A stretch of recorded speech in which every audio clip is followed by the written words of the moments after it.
Bonjour tout le monde, nouvelle petite vidéo en reprenant l'évangile du jour. En ce temps-là, de nouveau, des Juifs prirent des pierres pour lapider Jésus.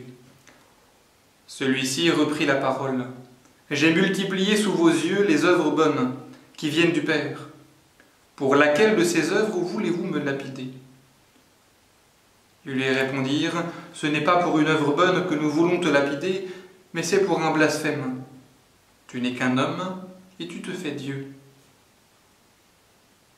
Jésus leur répliqua, « N'est-il pas écrit dans votre loi, j'ai dit, vous êtes des dieux ?» Elle les appelle donc des dieux, ceux à qui la parole de Dieu s'adressait.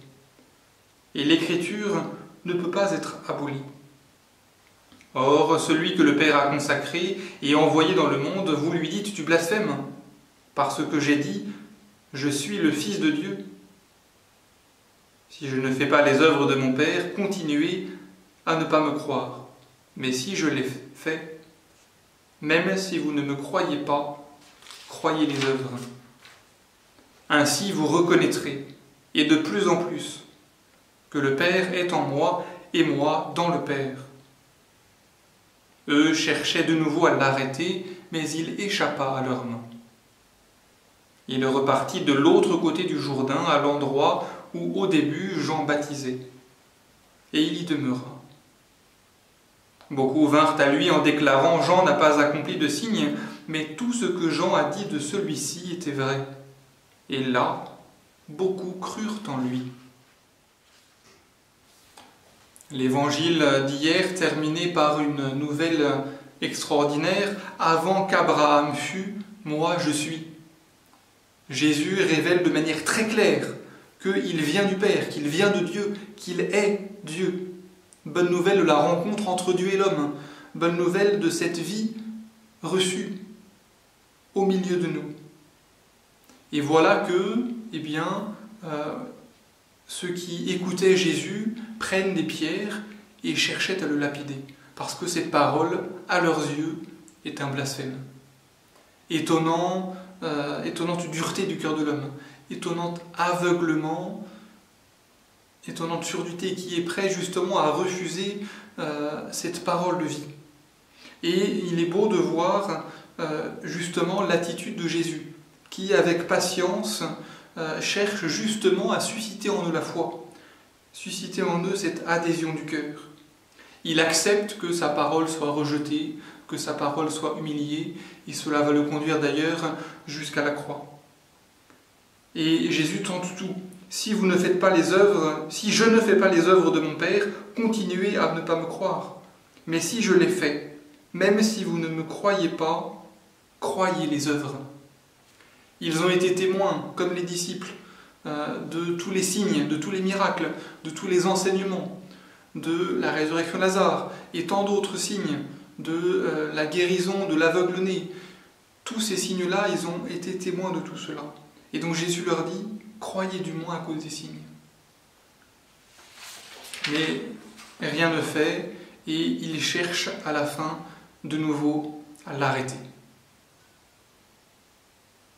Notez qu'en traversant le Jourdain, il y a un petit écho, justement, une petite dimension baptismale. Jésus traverse le Jourdain, traverser le Jourdain fait écho au début de l'Évangile, au baptême de Jésus. Et en traversant le Jourdain, de l'autre côté, Jésus demeure de l'autre côté du Jourdain. Et le mot « demeurer » est très beau et très fort, parce que chez saint Jean, le mot « demeurer » indique toujours une intimité entre le maître et disciple. Maître, où demeures-tu? Jésus nous invite à demeurer près de lui.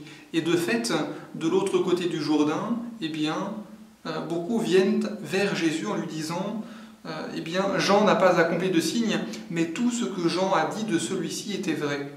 Et là, beaucoup crurent en lui. Et c'est pour nous une invitation très claire, comme cette foule du début de l'évangile, de notre évangile, il nous arrive d'avoir des aveuglements, il nous arrive d'avoir ces mêmes duretés de cœur. Et ces mêmes duretés de cœur qui entraînent dans notre vie, dans notre entourage, dans nos relations, parfois de profonde tristesse. C'est l'occasion simplement d'une part, de redécouvrir et de redéployer cette grâce baptismale, de redécouvrir ce que Jésus vient accomplir jusqu'à la croix. Il vient nous donner la vie, il vient guérir notre cœur. Laissons le Christ Jésus venir jusqu'à nous, demeurons auprès de lui et établissons auprès du Christ Jésus notre demeure. Cela signifie, entrons dans un cœur à cœur pour chercher à demeurer près de lui, c'est-à-dire pour tisser une intimité profonde entre le Christ Jésus et nous. Et que nous y mettions toute notre ardeur et toute notre volonté qui est si fragile. Je termine en vous lisant un texte de Saint Bernard en commentant l'évangile de ce jour. « Je n'ai rien sinon 2 petites choses, et même très menues, mon corps et mon âme, ou plutôt une seule petite chose, ma volonté. Et je ne la donnerai pas à celui qui a prévenu de tant de bienfaits un être aussi petit que moi, à celui qui, en se donnant tout entier, m'a racheté tout entier. Autrement, si je garde pour moi ma volonté, avec quel visage, avec quels yeux, avec quel esprit, avec quelle conscience irai-je me réfugier près du cœur de la miséricorde de notre Dieu? Notre volonté est bien fragile. Remettons toute notre vie entre les mains du Père, par le Christ et dans l'Esprit Saint, qu'il vienne affermir nos pas, qu'il vienne affermir notre volonté, afin que dans les jours à venir et à l'approche de la Semaine Sainte et du Mystère Pascal, eh bien, nous puissions conformer toute notre vie, toute notre volonté, toutes nos actions, que nous puissions les conformer à la bonne nouvelle révélée dans l'Évangile. Amen.